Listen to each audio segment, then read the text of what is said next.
Good morning প্রত্যেককে। যারা যারা ক্লাসে চলে এসছো প্রত্যেককে জানাচ্ছে গুড মর্নিং। একটু জানিয়ে দাও যে আমার কথা ঠিক মতো শোনা যাচ্ছে নাকি।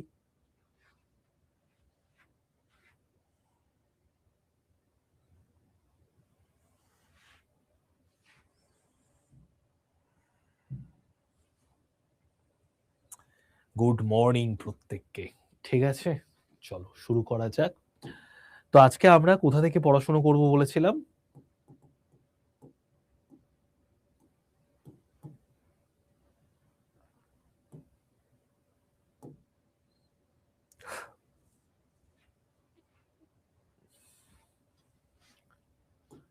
ওয়েবসাইট থেকে, তাই তো? তো কারা কারা আছো যারা প্রথমবার এই ক্লাসে জয়েন করেছো? রাম রাম স্যার, রাম রাম। জিস গলি মে হাম হ্যায় উস গলি মে রাম হ্যায়। দেখো, তো যেটা বলার বিষয় সেটা হচ্ছে আমাদের যে ওয়েবসাইট রয়েছে, দুর্দান্ত ওয়েবসাইট। এই ওয়েবসাইট থেকে আমরা সুন্দরভাবে কারেন্ট অ্যাফেয়ার্স গুলোকে সংগ্রহ করতে পারি, শিখতে পারি, জানতে পারি। ঠিক আছে, বোঝা গেল? স্যার সত্যি বলতে আমি আপনার ক্লাস লাইভ করতে পারি না। ঠিক আছে, কোনো অসুবিধা নেই। চলো, তো আজকে আমরা কোথা থেকে স্টার্ট করি? আজকে আমরা স্টার্ট করি ন্যাশনাল নিউজ দিয়ে। ঠিক আছে, প্রথম কথা আমি একটু তোমাদের বলে দিই, এটা একটু তোমরা খাতায় নোট ডাউন করে নাও। ঠিক আছে, কারেন্ট অ্যাফেয়ার্স এর জন্য জাস্ট দু তিনটে কথা, ইম্পর্টেন্ট কথা একটু বলে দিই, তারপরে আমরা কারেন্ট অ্যাফেয়ার্স এর জায়গাতে ফেরত আসছি। প্রথমত দেখো, এই যে কারেন্ট অ্যাফেয়ার্স সাবজেক্টটা, এর কিন্তু কোনো নির্দিষ্ট সিলেবাস নেই। তাহলে যদি কোনো সিলেবাস না থাকে তাহলে আমি কোনো সাবজেক্টকে পড়বো কি করে, এই প্রশ্ন হতে পারে। এবং সিলেবাস না থাকার জন্য কি কি প্রবলেম হয়? অনেক সময় পরীক্ষাতে কমন পাওয়া যায় না।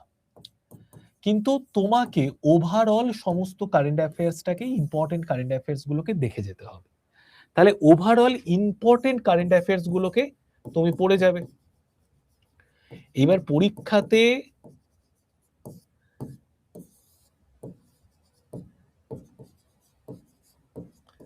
সব কোশ্চেনের অ্যান্সার দিয়ে আসতে পারবে তা কিন্তু নয়। ঠিক আছে, যদি তোমার কারেন্ট অ্যাফেয়ার্স কমনের মধ্যে পড়ে যায়, তোমার দেখে যদি মনে হয় যে এটা রাইট অ্যান্সার হবে, তুমি অ্যান্সার করে দেবে। আর যদি তোমার কমনের মধ্যে না পড়ে, তাহলে তোমারও যেমন কমন পড়ছে না, ওটা অন্য কারোরও কমন পড়ছে না। তুমিও যেমন পারবে না, অন্যজনও কিন্তু পারবে না। ঠিক আছে, যতই পড়াশুনো করো না কেন। স্যার আগের দিন আপনাকে একটা জিনিস নিয়ে মেসেজ করেছিলাম, কি নিয়ে মেসেজ করেছিলে বলো তো, আমাকে একটু লিখে দাও। কি করে বুঝবো কোনটা ইম্পর্টেন্ট নয়? তার জন্যই আমার এই ক্লাস রয়েছে, আমি তোমাদের বুঝিয়ে দেবো কোনটা ইম্পর্টেন্ট নয়। দেখো, যেগুলো ইম্পর্টেন্ট, কোনগুলো ইম্পর্টেন্ট দেখো, যেগুলো উল্লেখযোগ্য, যেগুলো আমাদের সব থেকে বেশি ইম্প্যাক্ট ফেলতে পারে, সেগুলো ইম্পর্টেন্ট। কি রকম আমি একটু দেখিয়ে দিই, তাহলে তোমরা বুঝতে পারবে। ধরে নাও এই যে ওয়েবসাইটটা আমি খুলেছি, ধরে নাও আমি ন্যাশনাল নিউজটা আজকে তোমাদের পড়াবো। তো ন্যাশনালের জায়গাটায় ক্লিক করে দিই।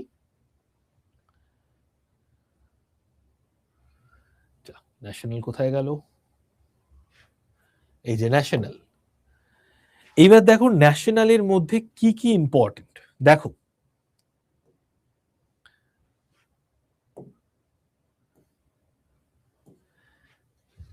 ন্যাশনালের মধ্যে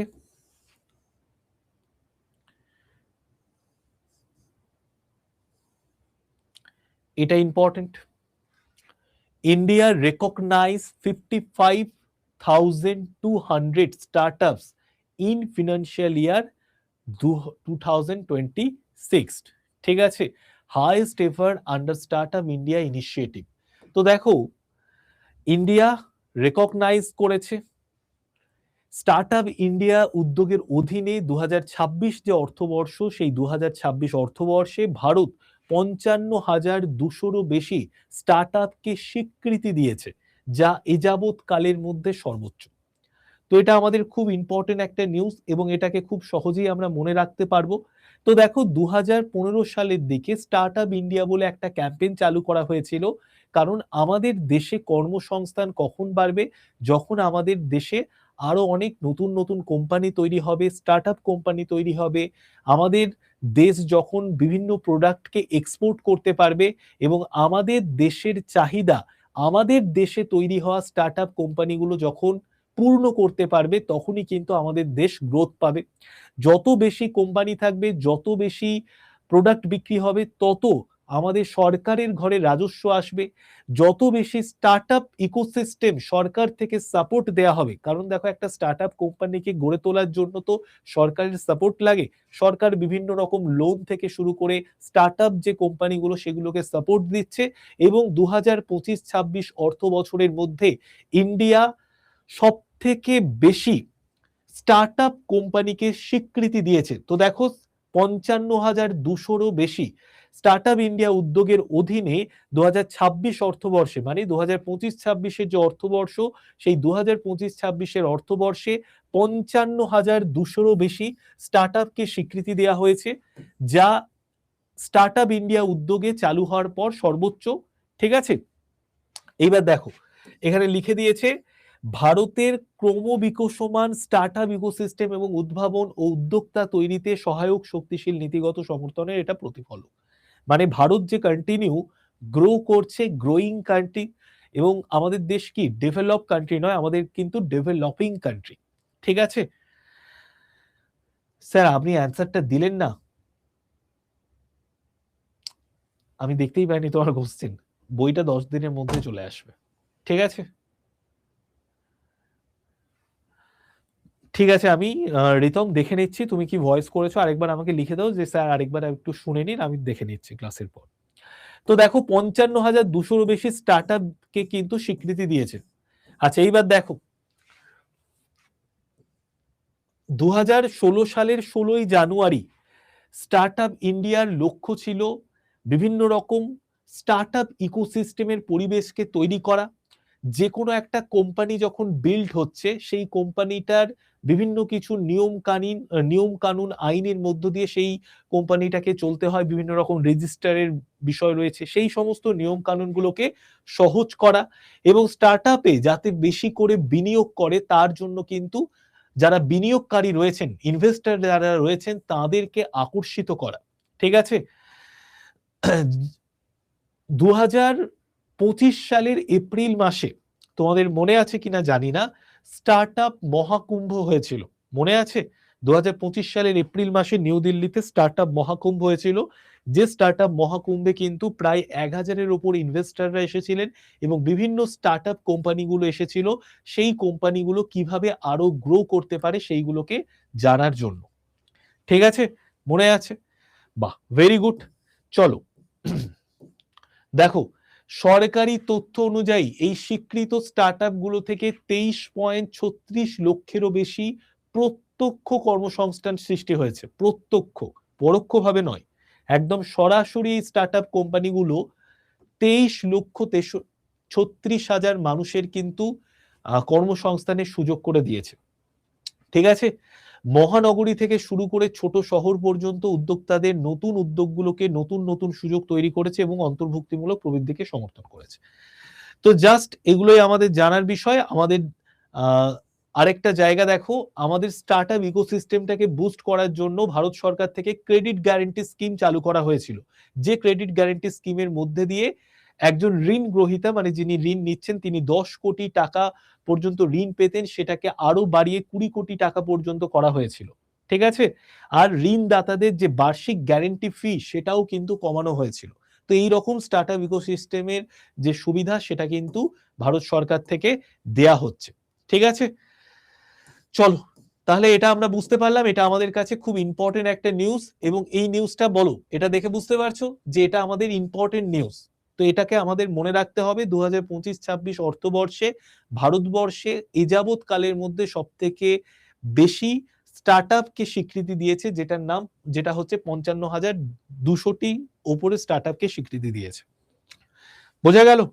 নেক্সট এবার আমরা চলে আসি। নেক্সট দেখো,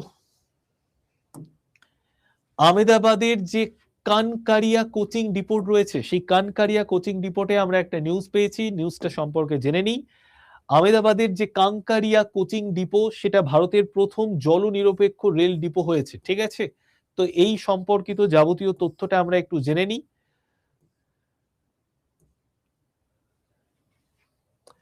এই যে জল ইংরেজিটা যদি দেখো তাহলে তোমাদের কাছে সব থেকে বেস্ট হবে, ঠিক আছে। দেখো এটাকে বলা হয় ওয়াটার নিউট্রাল, ঠিক আছে। আহমেদাবাদের যে কানকারিয়া কোচিং ডিপোট রয়েছে, আহমেদাবাদের কাংকারিয়া কোচিং ডিপোট হয়ে গেছে ইন্ডিয়ার মধ্যে প্রথমবার ওয়াটার নিউট্রাল রেলওয়ে ডিপোট, ঠিক আছে। Water neutral railway depot. তো ওয়াটার নিউট্রাল রেলওয়ে ডিপোট কি? এটা হচ্ছে গিয়ে যে পরিমাণ জল এই ডিপোটে রেলওয়ে গুলোকে ধোয়ার জন্য বা রেলওয়ে গুলোকে পরিষ্কার পরিচ্ছন্ন করার জন্য যে পরিমাণ জলকে ব্যবহার করা হচ্ছে সেটাকে আবার সংশোধন করে সেই জলটাকে পুনর্ব্যবহারযোগ্য করে তোলা হচ্ছে, ঠিক আছে। তো দেখো এই ডিপোটে প্রতিদিন 1.60 লক্ষ লিটার জল সাশ্রয় করা সম্ভব হচ্ছে, বুঝতে পারছো। তো এটা হচ্ছে আহমেদাবাদের কাংকারিয়া কোচিং ডিপো ওয়াটার নিউট্রাল হয়ে উঠেছে। এটা খুব একটা ইম্পর্টেন্ট নয়, জাস্ট মোটামুটি একটু ইম্পর্টেন্ট, বুঝতেই পারছো। তো আমাদের সব থেকে ইম্পর্টেন্ট কি? Startup India. India recognise 55,200 startups in financial year 2025 to 2026। Okay, আচ্ছা নেক্সট এবার আমরা চলে আসি। আচ্ছা হিউম্যান রিজার্ভেশন বিল, এই হিউম্যান রিজার্ভেশন বিল এটা কিন্তু পাস হয়নি সংসদে, ঠিক আছে। এটা পাস হওয়ার জন্য 33% মেজরিটি, মানে এটা পাস হওয়ার জন্য প্রায় 368টা মতো ভোট লাগতো, কিন্তু সেই জায়গায় কিন্তু অতগুলো ভোট পড়েনি। ওকে, তো তার জন্য এটা পাস হয়নি, এটা সম্পর্কে তোমরা নিশ্চয়ই জানো। ওকে, আচ্ছা নেক্সট এবার আমরা চলে আসি। দেখো নরেন্দ্র মোদী ইনগ্রেট করেছে শ্রী গুরু ভৈরভাকিয়া মন্দিরা ইন কর্ণাটক। তো কর্ণাটকের একটি মন্দিরের উদ্বোধন করেছেন নরেন্দ্র মোদী। সেই মন্দিরের নাম কি? শ্রী গুরু ভৈরবৈক মন্দির। উদ্বোধন করেছেন নরেন্দ্র মোদী 2026 সালের 15 এপ্রিল কর্ণাটক সফর করেন এবং সেখানে তিনি আদি চুঞ্চনগিরি মহাসংস্থান মঠে শ্রী গুরু ভৈরবৈক মন্দিরের উদ্বোধন করেন। এই সফরটি ভারতের সুপ্রতিষ্ঠিত আধ্যাত্মিক ঐতিহ্য এবং সমৃদ্ধ সাংস্কৃতিক উত্তরাধিকারকে তুলে ধরে, ঠিক আছে। তো এই যে নিউজটা, এই নিউজটা কিন্তু অতটা ইম্পর্টেন্ট নয়, জাস্ট এটুকুই মনে রাখবে কর্ণাটকে শ্রী গুরু ভৈরবক্ষ মন্দিরের উদ্বোধন করেছেন নরেন্দ্র মোদী। ওকে, তো এইভাবে 358টা ভোটের দরকার ছিল, 358টা ভোট পাওয়া যায়নি, তো তার জন্য কিন্তু হিউম্যান রিজার্ভেশন বিল ওটা কিন্তু পাস হয়নি, ঠিক আছে। আচ্ছা এইবার দেখো, বুঝতেই পারছো তাহলে কোনগুলো ইম্পর্টেন্ট নিউজ কোনগুলো ইম্পর্টেন্ট নিউজ নয়। তুমি একটু পড়াশোনা করতে করতে নিজেই বুঝতে পেরে যাবে কোনটা সব থেকে বেশি ইম্পর্টেন্ট, কোনটা সব থেকে বেশি ইম্পর্টেন্ট নয়। আমরা যদি খেলাধুলোতেও চলে যাই, ঠিক আছে, খেলাধুলোতেও চলে যাই, সেখানেও আমরা বুঝতে পারবো কোনটা ইম্পর্টেন্ট কোনটা ইম্পর্টেন্ট নয়। দেখো আইসিসি লঞ্চ ইনাগুরাল ওমেন্স টি20 চ্যালেঞ্জ ট্রফি ইন রাবান্দা, ঠিক আছে। তো রাবান্দাতে এই রাবান্ডা বলছি, রুয়ান্ডাতে প্রথম নারী টি20 চ্যালেঞ্জ ট্রফি 2026 চালু করেছে আইসিসি। আন্তর্জাতিক ক্রিকেট কাউন্সিল রুয়ান্ডার কিগালিতে 18 এপ্রিল থেকে শুরু হতে যাওয়া প্রথম নারী টি20 চ্যালেঞ্জ ট্রফি 2026 চালু করেছে, যেখানে 5টি দেশের মধ্যে এই টুর্নামেন্ট হবে। রুয়ান্ডা নারী ক্রিকেট দল, ইতালির নারী ক্রিকেট দল, নেপালের নারী ক্রিকেট দল অংশগ্রহণ করবে। ওকে, তো এই সম্পর্কিত তথ্যগুলো একটু আমরা জেনে নেব। তো এটা যে খুব ইম্পর্টেন্ট তথ্য তা কিন্তু নয়, তাও একটু জেনে রাখতে হবে। রুয়ান্ডায় প্রথম নারী টি20 চ্যালেঞ্জ ট্রফির আয়োজন করা হয়েছে।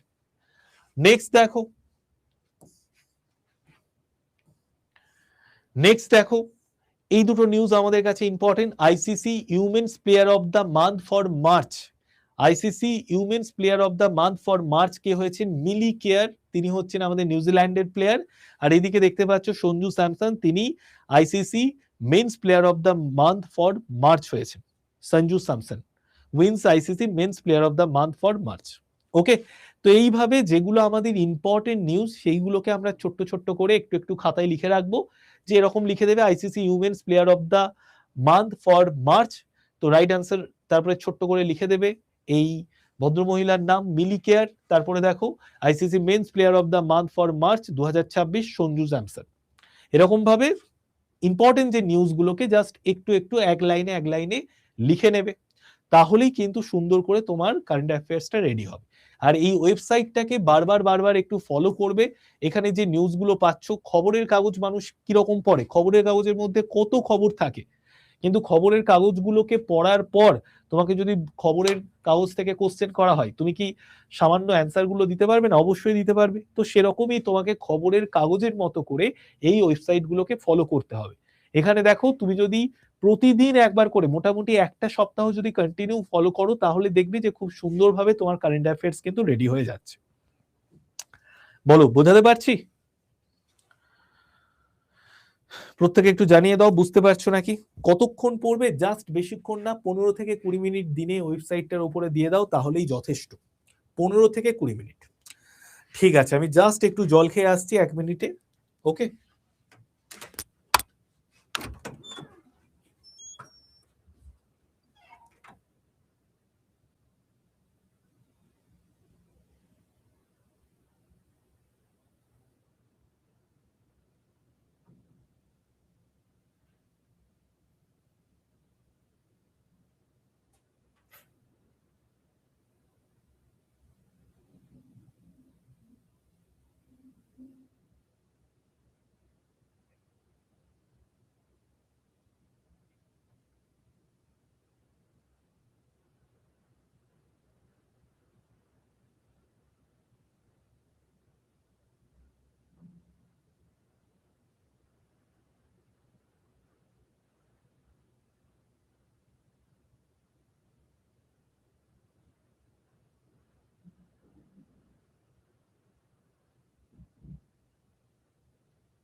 ডেলি কি সব দেখবো? দেখো, ডেলি কি বলতো, বিষয়টা টাইম লাগবে, এই ব্যাপারটাই ভুল।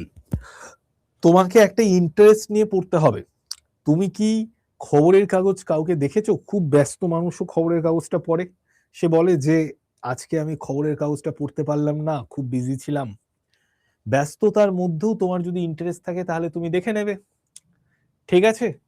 তো ডেলি তোমাকে যদি ইন্টারেস্ট থাকে, তুমি কেন দেখবে না? তুমি দেখতে চাইলে ইন্টারন্যাশনাল কি কি নিউজ হয়েছে একবার দেখে নি। ঠিক আছে? ফিলিপিন্সে দেখো,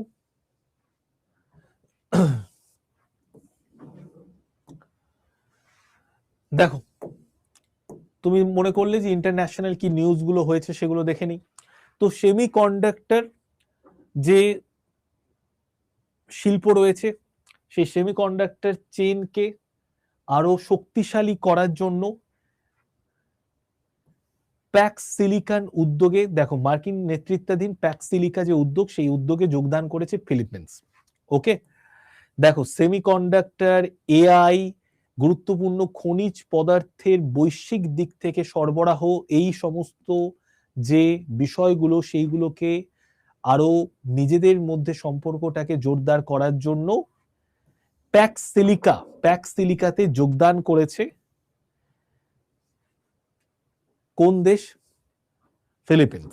ঠিক আছে? তো ফিলিপিন্স মার্কিন নেতৃত্বাধীন প্যাক্স সিলিকা উদ্যোগে যোগদান করেছে। এই উদ্যোগের লক্ষ্য কি? এই উদ্যোগের লক্ষ্য হচ্ছে সেমিকন্ডাক্টর যে শিল্প রয়েছে, কারণ সেমিকন্ডাক্টর শিল্পে দেখো যে চিপ তৈরি করা হয়, যেগুলো আমাদের ইলেকট্রনিক্স ডিভাইসে ইউজ করা হয়। তারপর এআই, এআই নিয়ে তো জানোই কতটা ইম্পর্টেন্ট আমাদের প্রত্যেক দিনের ব্যবহারের জীবনে এবং ভবিষ্যতের জন্য। গুরুত্বপূর্ণ খনিজ যে পদার্থগুলো, সেই সমস্ত গুরুত্বপূর্ণ খনিজ পদার্থ বৈশ্বিক দিক থেকে সরবরাহ করার একটা চেনকে শক্তিশালী করা, এই সমস্ত অংশীদারিত্বের অংশ হিসেবে 4000 একরের একটি শিল্প কেন্দ্র গড়ে তোলা হবে, যা কনসেন্ট্রেট সরবরাহের উৎসের উপর বৈশ্বিক নির্ভরতা কমানোর দিকে গুরুত্বপূর্ণ পদক্ষেপ নেবে। ঠিক আছে? চলো, তো এই যে প্যাক্স সিলিকা এখানে প্যাক্স সিলিকা উদ্যোগ, এই প্যাক্স সিলিকা উদ্যোগ যেটা মার্কিন যুক্তরাষ্ট্রের নেতৃত্বাধীন একটি উদ্যোগ, প্যাক্স সিলিকা উদ্যোগ, যাতে আগামী দিনে সেমিকন্ডাক্টর যে শিল্প রয়েছে সেটা যাতে স্ট্রং হয়, তার সঙ্গে সঙ্গে এআই যে শিল্প রয়েছে এআই সেটা আরো স্ট্রং হয়, তার সঙ্গে সঙ্গে গুরুত্বপূর্ণ খনিজ পদার্থের প্রয়োজনে যাতে সরবরাহ করা যায়, আমদানি করা যায়, সেই সমস্ত বিষয়ের উপর গুরুত্ব দেওয়ার জন্য প্যাক্স সিলিকা এই ধরনের একটি উদ্যোগ নেওয়া হয়েছে মার্কিন যুক্তরাষ্ট্র থেকে, এবং সেখানে ফিলিপিন্স যে দেশটি রয়েছে সেই দেশটি অংশগ্রহণ করেছে। ঠিক আছে, তো কোশ্চেন আসতে পারে প্যাক্স সিলিকা এই যে উদ্যোগটা, এই উদ্যোগটা এটা কোন দেশ থেকে নেওয়া হয়েছে? মার্কিন যুক্তরাষ্ট্র থেকে নেওয়া হয়েছে। বুঝতে পারলে? তো এইভাবে তোমাকে কিন্তু ইন্টারেস্টটাকে বাড়িয়ে তুলতে হবে, তাহলেই তুমি কিন্তু সুন্দরভাবে পড়তে পারবে। ঠিক আছে, এর মধ্যেও কিছু ইম্পর্টেন্ট নিউজ থাকবে, কিছু ইম্পর্টেন্ট নিউজ থাকবে না। যেমন দেখো, নিউজিল্যান্ড এবং ইন্ডিয়ার মধ্যে ট্রেড এবং ইনভেস্টমেন্ট বুস্টকে কেন্দ্র করে একটা সাইন হয়ে গেছে, চুক্তি হয়ে গেছে, সেই সম্পর্কে ইন্টারেস্ট রাখতে হবে। দেখো, 2026 সালের 27শে এপ্রিল স্বাক্ষরিত হতে চলেছে ভারত এবং নিউজিল্যান্ডের মধ্যে মুক্ত বাণিজ্য চুক্তি। বাণিজ্য এবং বিনিয়োগ এর ফলে বৃদ্ধি হবে এটা প্রত্যাশা করা হচ্ছে। তো অর্থনৈতিক সম্পর্ককে আরো জোরদার করার জন্য, রপ্তানি বৃদ্ধির জন্য ভারত এবং নিউজিল্যান্ডের মধ্যে মুক্ত বাণিজ্য চুক্তি স্বাক্ষর হতে চলেছে। আশা করা হচ্ছে এই চুক্তির মাধ্যমে আগামী 15 বছরে প্রায় $20 বিলিয়ন বিনিয়োগকে আকৃষ্ট করা সম্ভব হবে। একই সঙ্গে বাজারে প্রবেশাধিকার, যে কোনো প্রোডাক্টের বাজারে প্রবেশাধিকারের একটা সুযোগ হবে। ঠিক আছে, তো এই জন্য কিন্তু ভারত নিউজিল্যান্ডের মধ্যে মুক্ত বাণিজ্য চুক্তি হতে চলেছে 2026 সালের 27শে এপ্রিল, এবং এর ফলে অর্থনৈতিক সম্পর্ক জোরদার হবে। আগামী 15 বছরে $20 বিলিয়ন বিনিয়োগকে আকর্ষণ করা সম্ভব হবে, এরকম একটা এক্সপেক্ট করা হচ্ছে। ঠিক আছে, বোঝা গেল?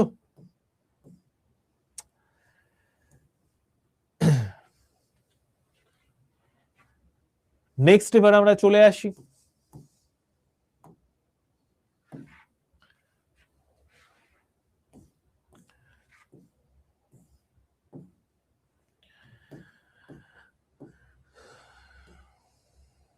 দেখো 13 এপ্রিল। এবার দেখো, প্রতিদিন যে একটা করে নিউজ আসে তা নয়। দেখো, এই যে নিউজটা এসছে এটা হচ্ছে 18 এপ্রিল, কালকে দুটো নিউজ পেয়েছো। ঠিক আছে, তার আগে দেখো 17 এপ্রিল একটা নিউজ এসছে, 16 এপ্রিল কোনো নিউজ আসেনি, 15 এপ্রিল একটা নিউজ এসছে, 15 এপ্রিল আর একটা নিউজ এসছে। ঠিক আছে, তো তুমি যদি কন্টিনিউ একটু চেক করতে থাকো না, যে প্রচুর যে কারেন্ট অ্যাফেয়ার্স তোমাকে পড়তে হবে তা নয়, তুমি দেখতে পাবে যে প্রতিদিন একটা দুটো করে প্রত্যেকটা সেগমেন্ট থেকে নিউজ আসছে। তুমি কখনো একটা সময় ডিফেন্স রিলেটেড নিউজগুলো দেখে নিলে, কখনো সায়েন্স রিলেটেড নিউজগুলো দেখে নিলে। এইবার দেখো, কারেন্ট অ্যাফেয়ার্স তুমি আগেরগুলো মানে এপ্রিলটা কভার করো। তুমি যদি এখন এই মোমেন্টে দাঁড়িয়ে তুমি যদি জানুয়ারি, ফেব্রুয়ারি, মার্চ কভার করতে যাও, তার জন্য যে কোনো একটা ম্যাগাজিন ফলো করো। তুমি ওয়েবসাইট থেকে যখন পড়বে তখন ওই সপ্তাহের বা ওই দিনের কারেন্ট অ্যাফেয়ার্সটাই ভালো করে দেখবে, বেশি পুরনো কারেন্ট অ্যাফেয়ার্স দেখা দরকার নেই। বুঝতে পারছো? এবং ওয়েবসাইটটাকে তোমাকে পুরো খবরের কাগজের মতো, নিউজ পেপারের মতো ইউজ করতে হবে, তাহলেই তুমি সুন্দরভাবে পড়তে পারবে। বুঝতে পারছো? চলো নেক্সট এবার চলে আসি, সায়েন্স রিলেটেড কিছু নিউজ আমরা দেখে নিই। দেখো, Indian Institute of Technology Kharagpur launch করেছে Vikram Sodhi centre for AI driven mining system. AI driven mining system এটা চালু করেছে। এআই চালিত খনি ব্যবস্থার জন্য বিক্রম সোধি কেন্দ্র চালু করেছে Indian Institute of Technology Kharagpur, IIT Kharagpur. IIT খড়গপুরের নাম তোমরা শুনেছো। তো IIT Kharagpur, Indian Institute of Technology Kharagpur 5 বছরে 15 কোটি টাকার অর্থায়নের প্রতিশ্রুতিতে এআই চালিত ভূতাত্ত্বিক ও খনি ব্যবস্থার জন্য বিক্রম সোধি সেন্টার অফ এক্সিলেন্সের প্রতিষ্ঠার ঘোষণা করেছে। তো Vikram Sodhi centre of excellence এটা আইআইটি খড়গপুর থেকে প্রতিষ্ঠা করা হচ্ছে 15 কোটি টাকার অর্থায়নে। কিসের জন্য? এআই চালিত ভূতাত্ত্বিক খনি ব্যবস্থা। এআই এর মাধ্যমে ভূতাত্ত্বিক এবং খনিতে খনন কার্য, এই সমস্ত কার্যকলাপ করা হবে। ঠিক আছে, দেখো ইন্ডিয়ান ইনস্টিটিউট অফ টেকনোলজি খড়গপুরে এআই চালিত ভূতাত্ত্বিক ও খনি ব্যবস্থার জন্য Vikram Sodhi centre of excellence এর প্রতিষ্ঠা করেছে। নেক্সট যেটা আমি তোমাদের বলবো, আইআইটি খড়গপুরে নবনির্মিত এই যে কেন্দ্রটা, ঠিক আছে, এই কেন্দ্রটা কি করবে, ভূতাত্ত্বিক বিজ্ঞান সংক্রান্ত বিভিন্ন বিষয় নিয়ে গবেষণা করবে। তারপর খনিতে এআই কে ব্যবহার করে কিভাবে খনন কার্য বা খনির মধ্যে থেকে বিভিন্ন রকমের মেটেরিয়ালসকে কিভাবে বের করে নিয়ে আসা যায় মাটির ভেতর থেকে, সেই সমস্ত বিষয়ে কিন্তু আলোচনা করবে, গবেষণা করবে। তার জন্য কিন্তু এই ধরনের একটি বিক্রম সোধি তৈরি করা হয়েছে। ঠিক আছে, Vikram Sodhi centre of excellence এর প্রতিষ্ঠা করা হয়েছে। বোঝা গেল? নেক্সট আমরা চলে আসি। আচ্ছা, নেক্সট দেখো, rare night parrot sighting confirmed in Australia, scientists call IT major breakthrough। তো দেখো, এই যে প্যারটটাকে দেখতে পাচ্ছ, এই প্যারটটা হচ্ছে আমাদের অস্ট্রেলিয়ার বিরল নিশাচর একটি প্যারট। ওকে, অস্ট্রেলিয়ার বিরল নিশাচর একটি তোতা পাখি, যেটা খবরে সম্প্রতি দেখা গেছে। বিজ্ঞানীরা একে বড় একটি সাফল্য বলে অভিহিত করেছে। তো দেখো, 1 শতাব্দীর বেশি সময় ধরে নিশ্চিতভাবে দেখা পাওয়া যাচ্ছিল না অস্ট্রেলিয়ার নিশাচর এই তোতা পাখিটি। এটা আবার পুনরাবিষ্কারের মাধ্যমে একটি উল্লেখযোগ্য বৈজ্ঞানিক সাফল্য পেয়েছে। তো বুঝতে পারছো, এটা খুব বিরল প্রজাতির বিলুপ্ত প্রায় একটি পাখি, তোতা পাখি অস্ট্রেলিয়ার। তো সেটা ভারতে দেখতে পাওয়া গেছে। ঠিক আছে, চলো নেক্সট আমরা চলে আসি।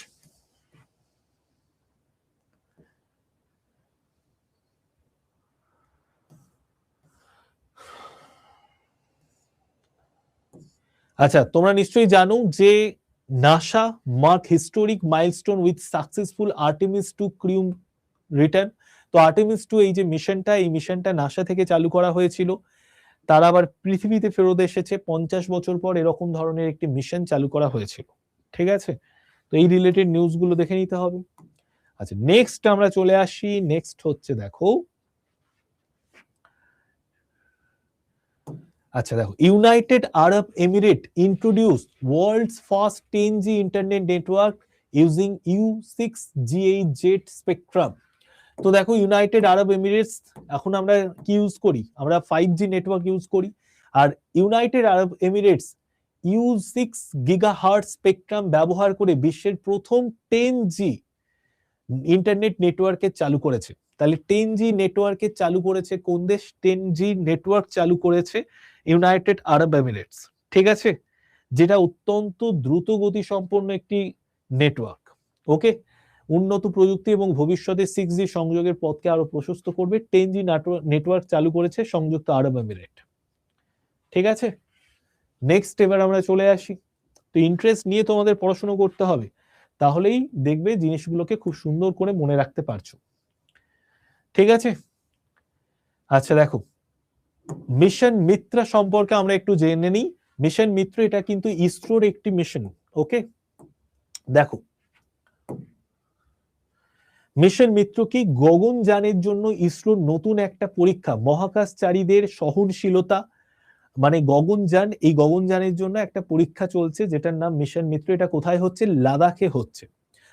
তো দেখো, মহাকাশচারীদের সহনশীলতা, মানসিক শক্তি, এগুলোকে পরীক্ষা করার জন্য ভারতীয় মহাকাশ গবেষণা সংস্থা গগনযান মিশনের অধীনে লাদাখে চরম প্রতিকূল পরিস্থিতিতে মিশন মিত্র উৎক্ষেপণ করেছে।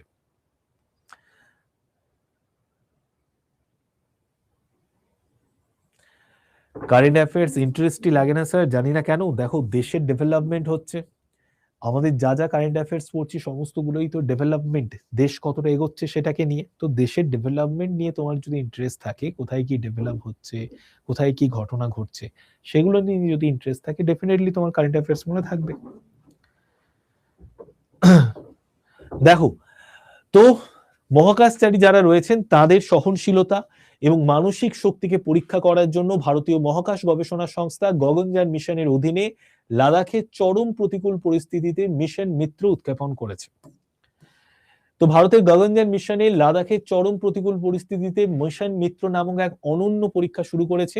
এই মিশনটি ভারতীয় মহাকাশ গবেষণা সংস্থা ইসরো দ্বারা পরিচালিত হচ্ছে এবং এই উদ্যোগটির মূল লক্ষ্য মিশনের যারা সদস্য রয়েছে তাদের সহনশীলতা, দলবদ্ধভাবে কাজ করার ক্ষমতা, মানসিক শক্তি পরীক্ষা করা, যেহেতু ভারত দীর্ঘমেয়াদী মহাকাশ অভিযানের জন্য প্রস্তুতি নিচ্ছে, তাই এই কর্মসূচির উদ্দেশ্য মহাকাশচারীদের শুধু শারীরিকভাবে নয়, মহাকাশে সম্মুখীন হতে যাওয়া বিভিন্ন রকম চ্যালেঞ্জগুলোর জন্য মানসিকভাবেও প্রস্তুতি নিতে হবে।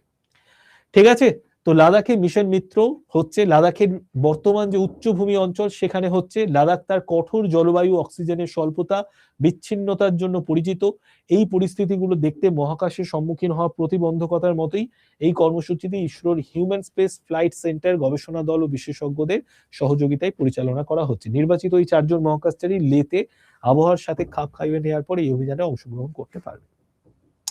তো দেখো, এটা সম্পর্কে একটু তোমাদের বলেই দিলাম, আবারও বলে দিই, মিশন মিত্র হচ্ছে ভারত যে দীর্ঘমেয়াদী একটি মহাকাশ কর্মসূচির পরিকল্পনা করছে, তো সেখানে বিভিন্ন রকম পরিস্থিতির সম্মুখীন হতে হবে মহাকাশচারীদের।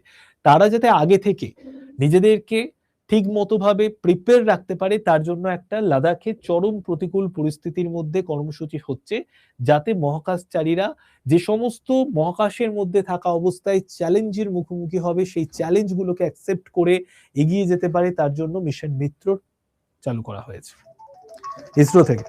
ঠিক আছে, চলো নেক্সট আমরা চলে আসি। আমার একটা ফোন আসছে, জাস্ট 1 মিনিট।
হ্যাঁ, একটা দুর্দান্ত জিনিস দেখতে পেলাম। এই যে বোর্ডের পেনগুলো আছে না, এই পেনগুলোর মধ্যে চুম্বক আছে। তো এই যে মাইকের এটা হচ্ছে লোহার, তো এটা আটকে গেল। এই যে দেখো,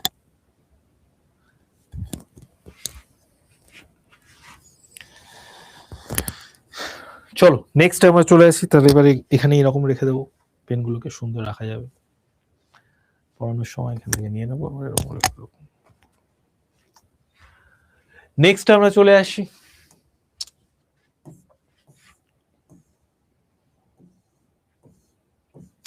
আচ্ছা, একজন বলেছে যে র্যাঙ্কস বা দারুণ দারুণ ব্যাপার, ইন্ডেক্স, ইম্পর্টেন্ট ডেজ। আচ্ছা, ইম্পর্টেন্ট ডেজ ইন্ডেক্স এগুলো পড়িয়ে দিই তোমাদের। দেখো, র্যাঙ্কস অ্যান্ড রিপোর্টস দেখে নিই আমরা। রিপোর্টস গুলো, র্যাঙ্কস গুলো, টাইম ম্যাগাজিন 100, ঠিক আছে।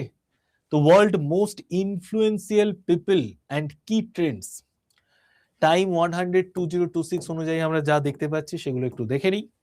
তো বিশ্বের সব থেকে প্রভাবশালী ব্যক্তিত্বের যে পূর্ণাঙ্গ তালিকা, সেটা টাইম ম্যাগাজিন 100 থেকে টাইম ম্যাগাজিন থেকে প্রকাশ করা হয়েছে। সেখানে কাদেরকে দেখতে পাচ্ছি দেখো, রণবীর কাপুর রয়েছে, গুগলের সিইও রয়েছেন, ঠিক আছে। এনাকে আমি ঠিক চিনি না, ঠিক আছে, দেখে নাও।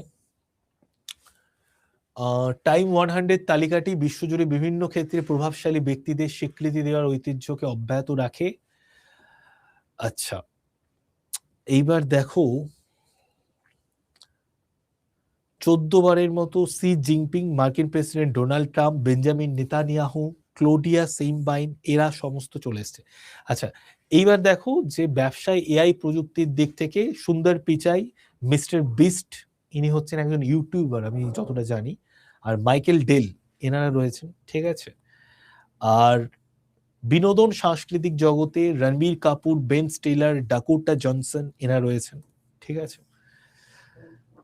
তো জাস্ট এটুকুই জেনে রাখো টাইম ম্যাগাজিনে 100 র্যাঙ্ক এরকম প্রকাশ করা হয়েছে।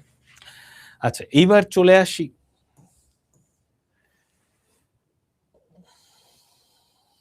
Best airlines in the world. তো best airlines in the world এর মধ্যে কোনটি রয়েছে সেটা আমরা একটু জেনে নিই। Best airlines in the world, তো দেখো, according to the latest global ranking, Qatar Airways had secured the first position among full services airlines in 2026. Second position এ আছে Cathay Pacific. The second position is held by Cathay Pacific, which is famous for its premium cabins and smooth travel experience. আর তারপরে যেগুলো রয়েছে, in third place রয়েছে Singapore Airlines, widely respected for its world-class hospitality and in-flight entertainment. Our other well-performing full services airline include Korean Air, Japan Airlines, Emirates, and Air New Zealand. ঠিক আছে? তো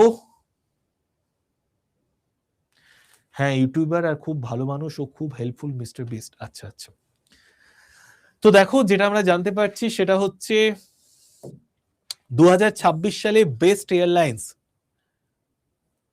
2026 সালে best airlines কোনটা দেখে নাও।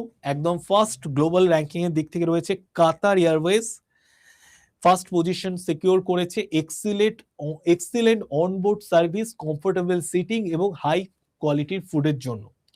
Second position হচ্ছে Cathay Pacific, famous for its premium cabins এবং smooth travel এক্সপিরিয়েন্সের জন্য। আর থার্ড পজিশন পেয়েছে Singapore Airlines, worldly respected for its world class hospitality and in flight entertainment এবং ওয়ার্ল্ড ক্লাস হসপিটালিটির জন্য সিঙ্গাপুর এয়ারলাইন্স সব থেকে থার্ড প্লেসে রয়েছে। Other well performing full service airlines include Korean air, Japan airlines, Emirates and air New Zealand. ঠিক আছে sir, আজকে জিকে ক্লাস হবে? তো আজকে জিকে ক্লাস হবে না, কালকে জিকে ক্লাস, কালকে আবার আমার থাকছি না, মঙ্গলবার দিন হবে। ঠিক আছে, মঙ্গলবার দিন জিকে ক্লাস হবে। আজকে তোমাদের ওই 20টা কোশ্চেনের ওপর আমি ক্লাস নেব, 20টা ইম্পর্টেন্ট কারেন্ট অ্যাফেয়ার্স এপ্রিল মাসের, সেটার উপর ক্লাস নেব। ঠিক আছে, চলো, বুঝতে পারলে এটা খুব ভালো কোশ্চেন। আচ্ছা, নেক্সট আমরা চলে আসি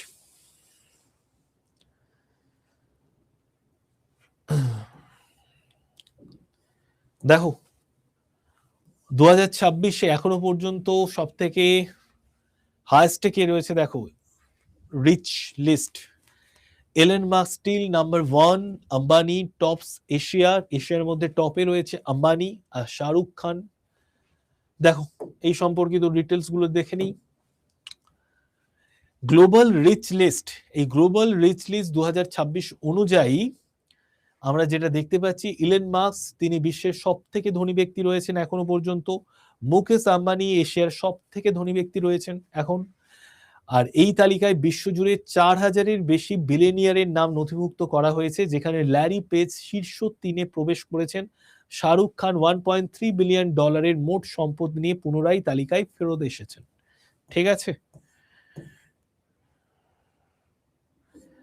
দেখো তো ইলন মাস্ক বিশ্বের সব থেকে ধনী ব্যক্তি, মুকেশ আম্বানি এশিয়ার সব থেকে ধনী ব্যক্তি। ঠিক আছে, এই দুটো মনে রাখো 2026-এ, তাহলেই হবে। আচ্ছা, নেক্সট এবার আমরা চলে আসি। নেক্সট হচ্ছে গিয়ে, এটাও খুব ইম্পর্টেন্ট, দেখে নাও। Top most popular website of 2026, Google and YouTube rule. তো দেখো, মোস্ট পপুলার ওয়েবসাইট কি কি রয়েছে 2026 সালে ওয়েবসাইট র্যাঙ্কিং এ 94.8 বিলিয়ন ভিজিট নিয়ে শীর্ষে রয়েছে গুগল। এরপরে আছে ইউটিউব, 5.5 বিলিয়ন ভিজিট নিয়ে। রেডিট এবং উইকিপিডিয়াকে ছাড়িয়ে শীর্ষ 5-এ প্রবেশ করেছে চ্যাট জিপিটি।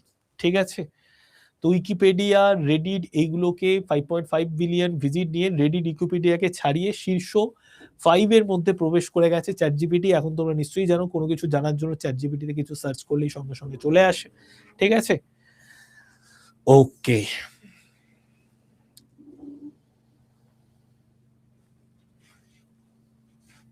নেক্সট আমরা চলে আসছি।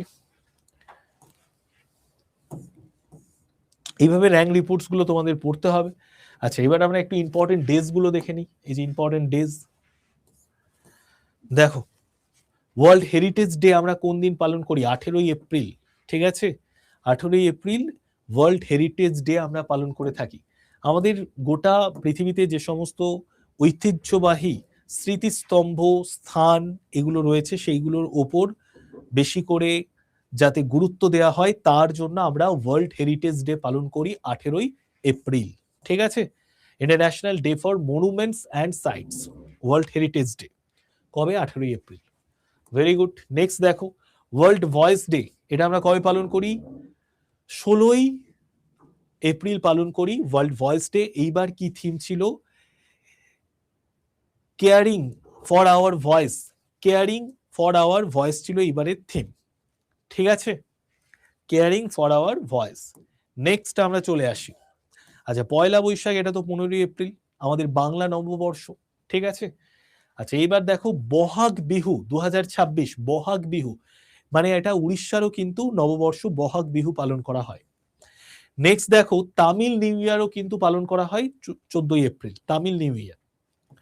নেক্সট দেখো বি আর আম্বেদকরের জয়ন্তী, তো বি আর আম্বেদকর 14ই এপ্রিল, বি আর আম্বেদকরের জন্মদিন হচ্ছে 14ই এপ্রিল। হ্যাঁ উড়িষ্যা নয়, আসাম বিহু, ঠিক ঠিক ঠিক, সরি সরি। তো বি আর আম্বেদকরের জন্মদিন হচ্ছে 14ই এপ্রিল, 14ই এপ্রিল আমরা পালন করি। বি আর আম্বেদকরের জন্মদিনটাকে ন্যাশনাল হলিডে হিসেবে আমরা পালন করেছি 2025 থেকে। চলো নেক্সট আমরা চলে আসি, নেক্সট হচ্ছে আমরা চলে আসছি ন্যাশনাল সেভ মাদারহুড ডে, এটা আমরা কবে পালন করি? ম্যাটারনাল হেলথ, এটাকে যাতে আমাদের মাতৃত্বকালীন, মায়েদের মাতৃত্বকালীন যে অবস্থা সেটা যাতে ভালো করে পরিচর্যা করা হয়, তাদের বিভিন্ন দিকটা তাদের দেখা হয়, তার জন্য আমরা এই ন্যাশনাল সেভ মাদারহুড ডে পালন করি 11ই এপ্রিল। ঠিক আছে, এখানে দেখো লিস্ট অফ ইম্পর্টেন্ট ডেজ দেওয়া আছে, এখানে পরপর ইম্পর্টেন্ট ডেজ পেয়ে যাবো। 1 এপ্রিল উড়িষ্যা ডে, তারপর দেখো এপ্রিল ফুলস পালন করা হয়, হনুমান জয়ন্তী পালন করা হয় 2 এপ্রিল, গুড ফ্রাইডে 3 এপ্রিল 2026-এ, ইন্টারন্যাশনাল ক্যারোট ডে আমরা পালন করি 4 April, international mine awareness day এটাও কিন্তু 4 এপ্রিল পালন করা হয়, ন্যাশনাল মেরিটাইম ডে এটা 5 এপ্রিল পালন করা হয়। তারপরে দেখো international day of sports for development and piece, এটা পালন করা হয় 6 April, world health day 7 April, world homeopathy day 10 April, national save motherhood day এটা কবে আমরা পালন করি? April 11, national save motherhood day এটা আমরা 11 এপ্রিল পালন করে থাকি। নেক্সট আমরা চলে আসি বৈশাখী ডে 14 এপ্রিল, তারপর Poila Baishakh 15 April, world heritage day 18 April, world liver day 19 April. ঠিক আছে, আজকে হচ্ছে ওয়ার্ল্ড লিভার ডে।